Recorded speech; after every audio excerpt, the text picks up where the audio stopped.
नमस्कार साथियों, कैसे हैं आप लोग। मुझे पूरा उम्मीद है आप लोग अच्छे होंगे, स्वस्थ होंगे, मस्त होंगे, जबरदस्त होंगे। साथियों, आज के इस महत्वपूर्ण सेशन में हम बात करने वाले हैं उत्तर प्रदेश सरकार की महत्वाकांक्षी योजना निःशुल्क टैबलेट वितरण योजना।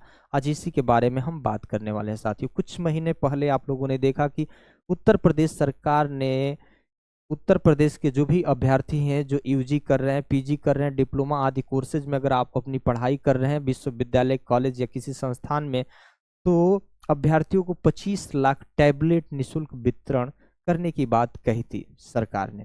और ये आपका जो मई और जून के महीने में आपको ये निशुल्क टैबलेट वितरण योजना का लाभ भी आपको मिलने वाले हैं साथियों। लेकिन सबसे बड़ी समस्या उन अभ्यर्थियों के लिए आ रही है कि जिन्होंने डीजी शक्ति पोर्टल पर ई-केवाईसी करने जा रहे हैं, उसके बाद उनके पास कौन कौन सी ऐसी समस्याएं उत्पन्न हो रही है और इसका क्या समाधान हो सकता है, इसके बारे में आज हम आपसे बात करने वाले हैं।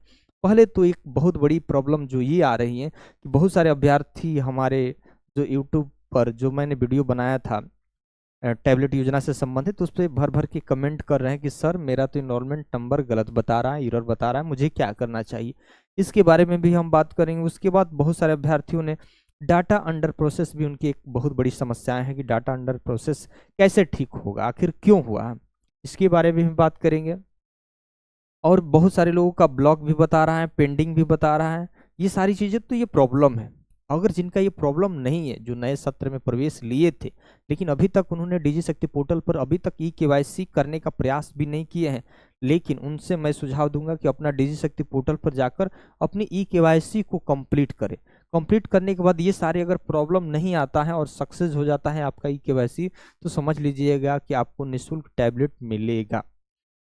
तो आपको सबसे पहले ई-केवाईसी करना है। इसमें पूरी हम जानकारी आपको देंगे और ये भी बताएंगे कि कब तक ये मिलेगा। इसमें हमने आपको ये सारी जो प्रॉब्लम है उसका हर एक प्रॉब्लम क्यों है, इसका समाधान क्या है, इस वीडियो में हम पूरी तरीके से साथियों बात करेंगे। लेकिन अगर पहली बार इस चैनल पर विजिट कर रहे होंगे तो जरूर आप इस चैनल को सब्सक्राइब कर दीजिएगा, क्योंकि आपसे जुड़े हुए हर एक महत्वपूर्ण नोटिफिकेशन, हर एक महत्वपूर्ण न्यूज को मैं लगातार अपडेट करता रहता हूँ साथियों। इसमें ये देखना है, इसमें जो बहुत बड़ी समस्याएं उत्पन्न हो रही है इसके बारे में हम आपसे बात करने वाले हैं। यहाँ देख लीजिए ये क्यों समस्याएं हैं, क्यों उत्पन्न हो रही हैं, क्या क्या चीज़ का आप सामना कर रहे हैं और इसका सोल्यूशन क्या है, समाधान क्या है, इसके बारे में हम आज आपसे बात करेंगे। यहाँ देख लीजिए पहली बात, पहली है लिखा है यहाँ पर, देखिए पहले तो आपको करना क्या है।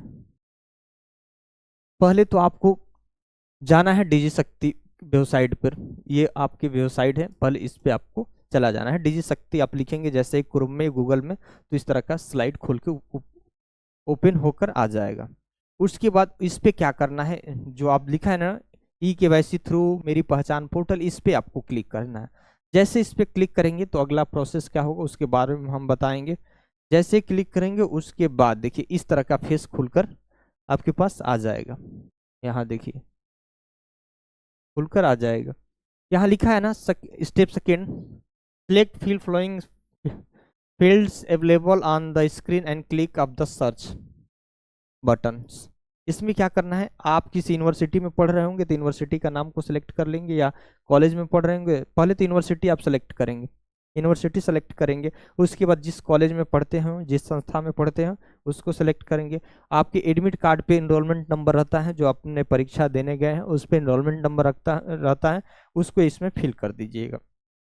फिल करने के बाद ये कैप्चा कोड है ना, इसमें फिल कर दीजिएगा। फिल करने के बाद यहाँ पे सर्च का बटन दबा दीजिएगा। ठीक, ये प्रोसेस हम लोग आगे की तरफ बढ़ रहे हैं। अब स्टेप थर्ड में देख लीजिए, स्टेप थर्ड में क्या दिक्कत है।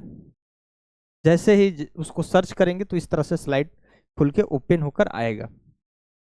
इसमें क्या है, जैसे देख लीजिए ये सारी चीज़ें तो आप देख ही रहे हैं, ये भरे थे कैप्चा कोड, ये भर दिए थे। सर्च करने के बाद ये प्रोसेस आया, आपका क्या आया, आपका नाम लिखकर आया, फादर का नाम, ईमेल आईडी, डीओबी, ये सारी चीज़ें खुलकर आ गया। तो अब आप समझ जाएंगे कि ये हमारा ही है।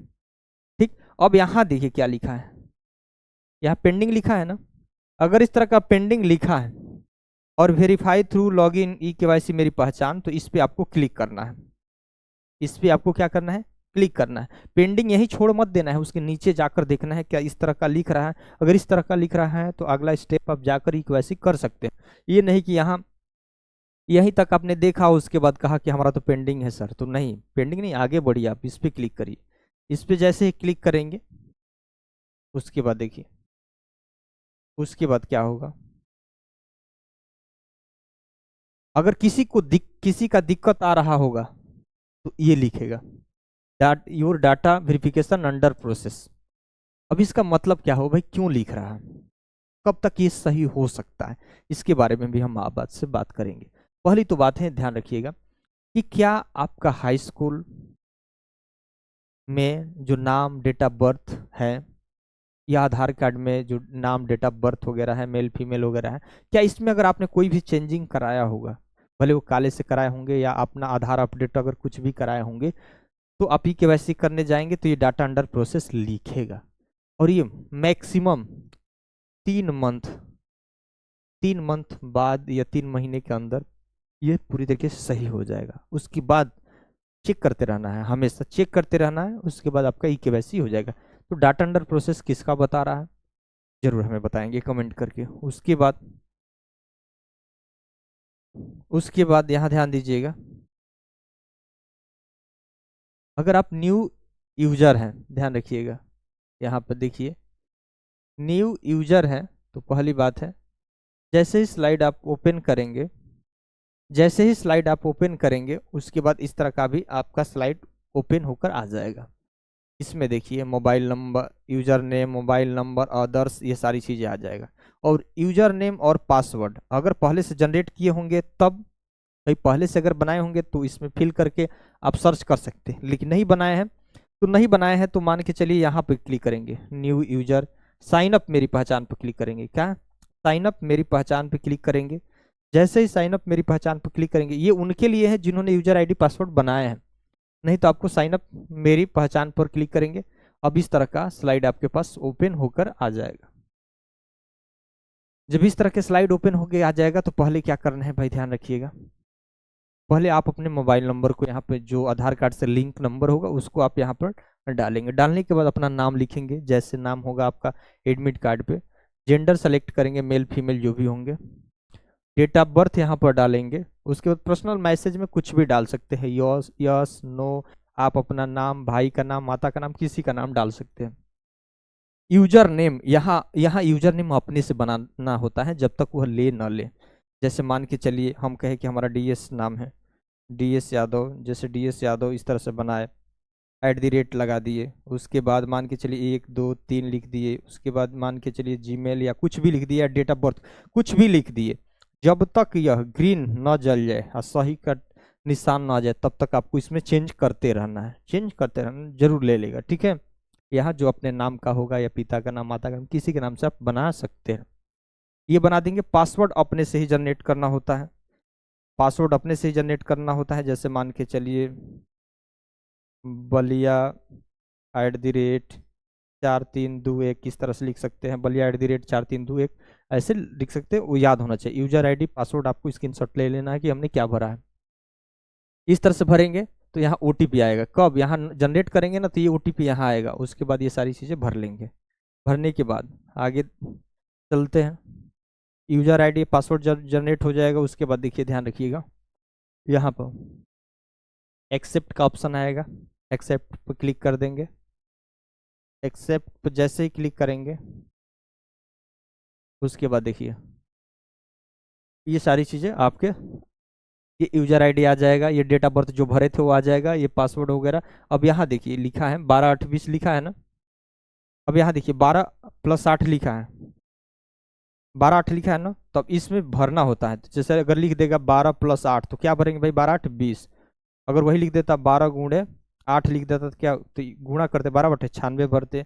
अगर 3 + 0 लिख दिया तो क्या भरते, 3 भरते। या 3 - 2 लिखा जाता तो 1 भरते। तो इस तरह के आपको क्या करना होता है, इसमें भरना होता है। भरने के बाद साइन अप कर देंगे। करने के बाद यहाँ देखिए अगला प्रोसेस क्या आएगा। अगला प्रोसेस आएगा, यहाँ पे आपको अपना क्या करना है भाई, यहाँ पर आपको आधार कार्ड सेलेक्ट करना है, यहाँ आधार नंबर डालना है। आधार नंबर डालेंगे, इस पर मोबाइल पर आपका क्लिक कर देंगे, उस पर ओटीपी जाएगा। यहाँ पर एग्री पर आप क्लिक कर देंगे। और उसके बाद यहाँ देखिए लिखा है जैसे 4 + 1 लिखा है, तो इसमें क्या भरेंगे, 5 भरेंगे। इसमें 5 करेंगे, वेरीफाई थ्रू कर देंगे।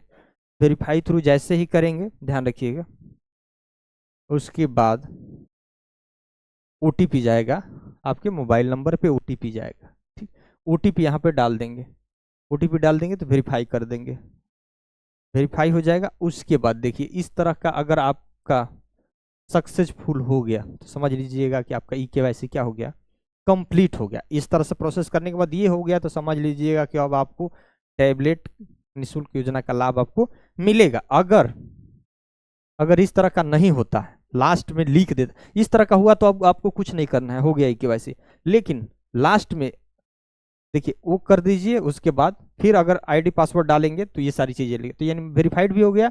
अगर हमने जो अभी बताया ये भी इस तरह से भी हो गया तो ये सक्सेस हो गया ना, तो अब आपको वेरीफाइड लिख देगा। जब भी लॉगिन आईडी और पासवर्ड डालेंगे तो इस तरह से लिख देगा, यानी आपका वेरीफाई हो गया। लेकिन दिक्कत कहाँ होगी, इसके बाद ये दिक्कत होती है, अगर वो सक्सेस नहीं हुआ, वेरीफाइड नहीं हुआ, तो इस तरह कुछ लिख देगा। क्या लिखेगा, ध्यान रखिएगा, permanent name, uploaded college institutions, Aadhaar card eKYC fact.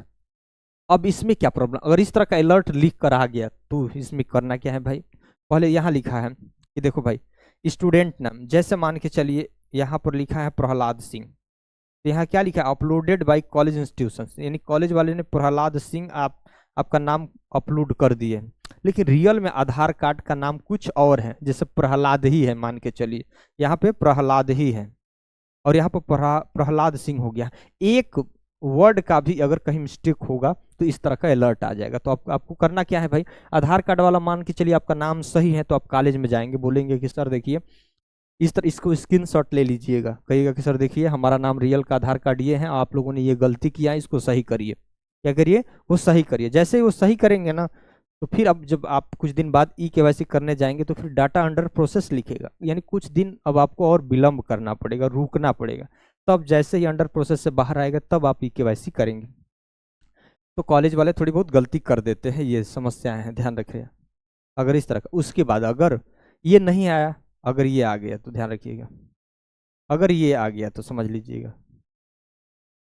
अगर फेल्ड हो गया तो भाई, फेल्ड हो गया तो क्या करेंगे, अगर किसी कारणवश फेल्ड हो गया तो क्या करेंगे।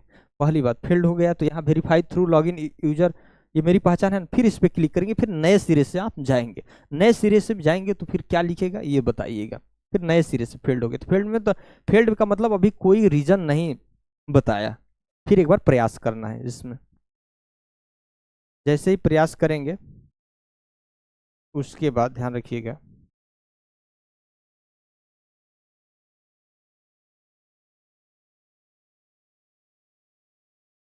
उसके बाद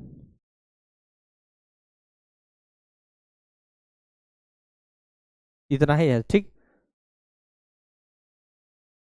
अब उसके बाद एक और चीज है मेन, आप समझ लीजिए, ब्लॉक वाली बहुत बड़ी समस्या है। ब्लॉक आखिर क्यों है, पेंडिंग वाला भी तो हो गया, ब्लॉक क्यों है, ब्लॉक ब्लॉक क्यों है, मेन ये समझना है, ब्लॉक क्यों है। क्या आपको ये अपने रियल अंतरात्मा, अपने मन से ये बताना है कि क्या आपने कभी मोबाइल फोन पाया है, अगर पाए होंगे पहले, अगर कॉलेज से मिला होगा, कॉलेज से अगर मोबाइल मिल गया हो गया तो समझ लीजिएगा कि आप फिर डिजी शक्ति पोर्टल पे आप ही का डाटा, यानी पहले से आपका, जैसे बीए में आपको फोन मिल गया और मान के चलिए एमए कर रहे हैं, तो सारा जो डॉक्यूमेंट्स है, नाम, डेट ऑफ बर्थ, सारा डॉक्यूमेंट्स तो आपको डिजी शक्ति पोर्टल पे पहले ही अपलोड कर दिया गया है। और यहाँ भी जैसे ही डिजी शक्ति पोर्टल पर अपलोड किया जाएगा तो सीधे क्या बताएगा, ब्लॉक बताएगा। यानी सेम कैंडिडेट यूजी में, सेम कैंडिडेट पीजी में, और नाम, डेट ऑफ बर्थ सब सेम, तो ब्लॉक कर देता है, ताकि आपकी पहचान सुनिश्चित हो सके कि आपने भाई पहले पाया है। क्या इस तरह की समस्याएं हैं तो बताइएगा।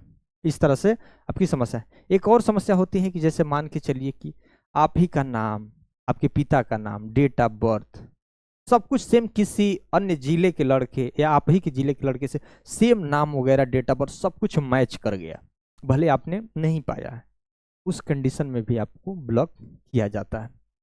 ये भी बहुत बड़ी समस्या है। तो ब्लॉक अगर है तो यही 3-4 समस्याएं हैं, या बार बार उसको अटेम्प्ट बहुत सार बार प्रयास कर दिए हैं, गलत यूजर आईडी, गलत पासवर्ड, ये सारी चीज़ें अगर बार बार आपने अटेम्प्ट कर दिया उस कंडीशन में भी आपका ब्लॉक किया जा सकता है। तो आपको बताना है कि आपने प्रयास किया है कि नहीं, आपने कभी फ़ोन पाया है कि नहीं। ये सारी चीज़ें जो भी समस्याएं हैं ज़रूर आप कमेंट करके बताइएगा। हम अपना व्हाट्सअप नंबर दे देंगे, आप उस पर अपना डिटेल्स भेजेंगे और हम भरपूर प्रयास करेंगे कि आपको कुछ सॉल्यूशन, कुछ रास्ता ज़रूर बताऊं।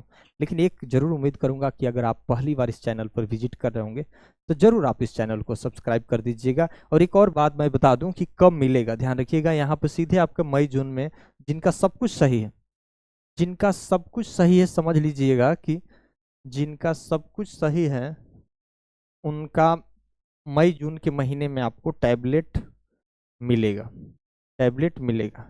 यहाँ आप सीधे शब्द में देख लीजिए, यूपी टैबलेट योजना, यूपी टैबलेट योजना, ध्यान रखिएगा यहाँ पे आपको इस मंथ में मिलने वाला है, यहाँ ध्यान रख लिए। यहाँ पे साफ शब्दों में लिखा है कि आपको मिलेगा।